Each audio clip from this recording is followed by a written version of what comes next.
Hello, everybody. It's John, your Indian Cine-MANIAC, back with, yes, another 10ish-minute review. Okay, so a while back on the big YKY show, we watched a film called KGF Chapter 1. And if I remember right, we all liked it. I really liked it. I thought it was really good. I thought the way it was shot, the action scenes, the lead actor, I really liked it. So finally, after, I don't know, maybe it's been a year, maybe it's been more than that, I've decided to watch from 2022 KGF Chapter 2. So that's my 10ish-minute review today. So this was directed by Prashanth Neel, who I don't think I've seen other than KGF 1. Didn't know any of his other movies. It stars superstar Yash, who again I've seen in KGF 1, but I don't think I've seen him in anything else. Sanjay Dutt, who I've seen in a lot of stuff. He plays a bad guy a lot, Agneepath, Leo, but my favorite Sanjay Dutt role was Bunna Bai M.B.B.S, which I loved.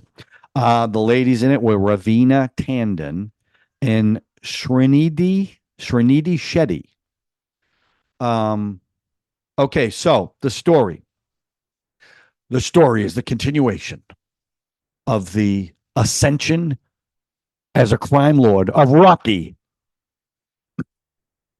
That's basically the story. I guess I'm going to do. This movie was not nearly as good as the first one, in my opinion. The story was just all over the place, and I didn't understand the story.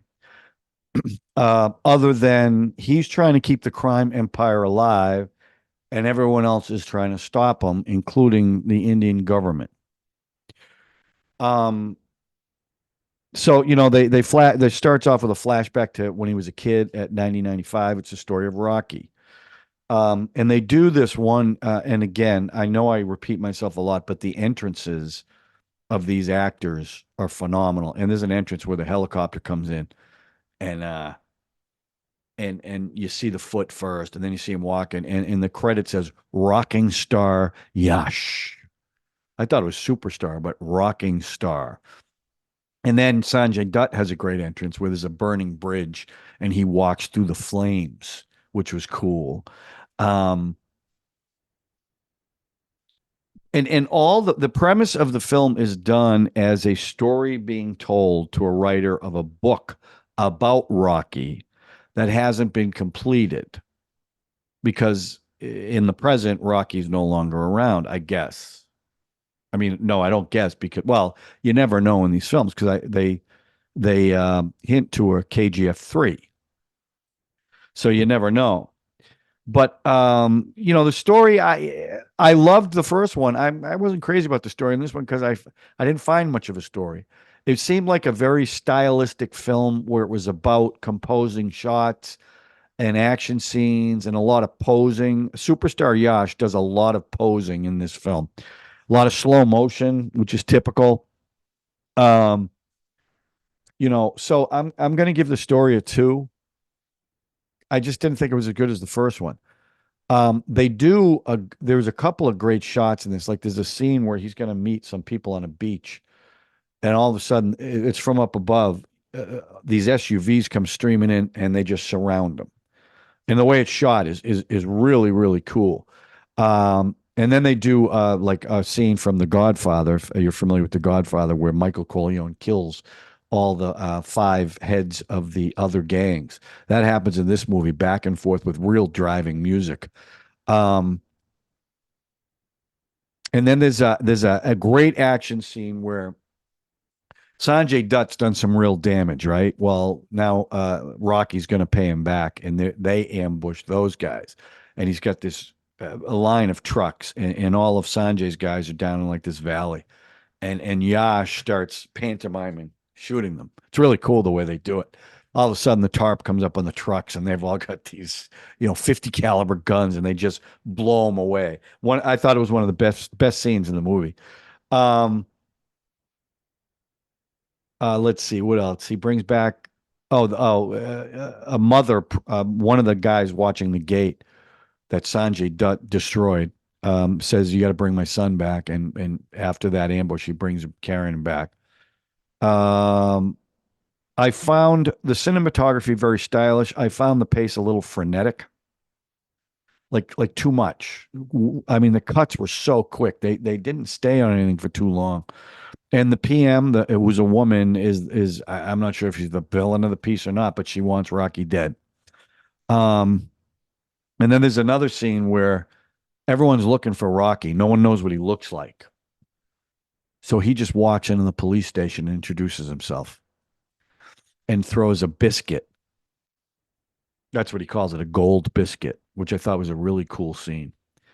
Um, and then he does this thing where he he takes out this big Russian gun called Big Mama and just shoots up the police station, obviously to send a message, right? And then he does this thing, pulls out the cigarette and lights it on the muzzle that's red from heating up. Great scene. Now, the romance. So there's a back and forth, like it's almost like she got kidnapped, right? And she thinks he's going to do something bad to her, and that's not the way it is. And they do end up falling in love, and that's kind of funny. That was probably the lightest part of the movie. Um, but then she gets pregnant, so he's all happy. Well,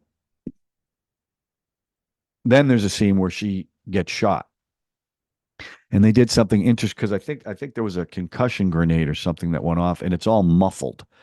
So as he goes over to her and sees her, all the sound is muffled. And that scene was just awful. Um, and then at the end,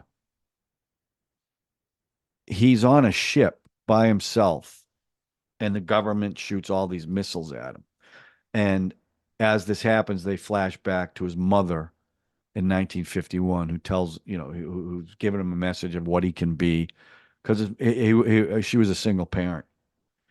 Um, and then you also find out that they describe him as a gangster. He's not a gangster, he's a monster. That's what they say. But to the people that supported him, he ended up building them a whole new town, a whole new KGF town. He sacrificed himself so they could do that. Um, and then, the last scene in the film after the credits, a CIA file is given and it opens up KGF Chapter 3, but the 3 is partially covered. So they're setting up a sequel. So, you know, again, the story, it wasn't as good as the first one. I thought it was too flashy compared to the first one. The first one had more of a linear story that I liked. The performances were they were good. I thought, he's pretty magnetic, and I thought the actress who played Rena, his love interest, was good. Probably a little sillier than everyone else in the movie when she's, that whole romance thing, because his character is very serious, but I still liked it. And all the cohorts around him and the bad people, I thought it was pretty good. So I give the performances a 3. The music, it was all right. They did one big song they do during the credits, that I liked. But again, overall, the music didn't stand out for me. It was okay. I gave it a 3. So overall, I'm gonna give this movie. I was gonna give it a 3, but I have to be honest. It was a hard one to get through. It really was. So I'm gonna give it a 2 for that reason. I just found it hard. I didn't get into it. I loved things in it, and I liked some of the style, you know. But to me, it was all flash, no substance. So I'm going to give it a 2. I wasn't crazy about it. I know a lot of people love this whole thing, but I like the first movie a whole lot better than this one. I like the character of Rocky, but yeah, it just didn't do it for me. And that's the last, I think, 2 out of 3 I haven't really been into. But I watched it. I wanted to see the conclusion. I want to know what happened to Rocky. I'm sorry it took so long to do it, but there you go. So that's my review of KGF Chapter 2. So that's it. That was probably right around 10 minutes, maybe a little longer than that, but whatever. You know what? It's 10-ish minute review. It's 10-ish minute. You know what that means. And again, I appreciate your viewership. I appreciate your comments. I love the little give and take we all have as we're starting to know each other's personalities out there. Who's going to be the first one to comment on this? That's a question I always have. Kali, Kali, are you there? Can you hear me? But that's it. So stay tuned for another just unbelievable 10-ish minute review. Thanks for watching, everyone. Have a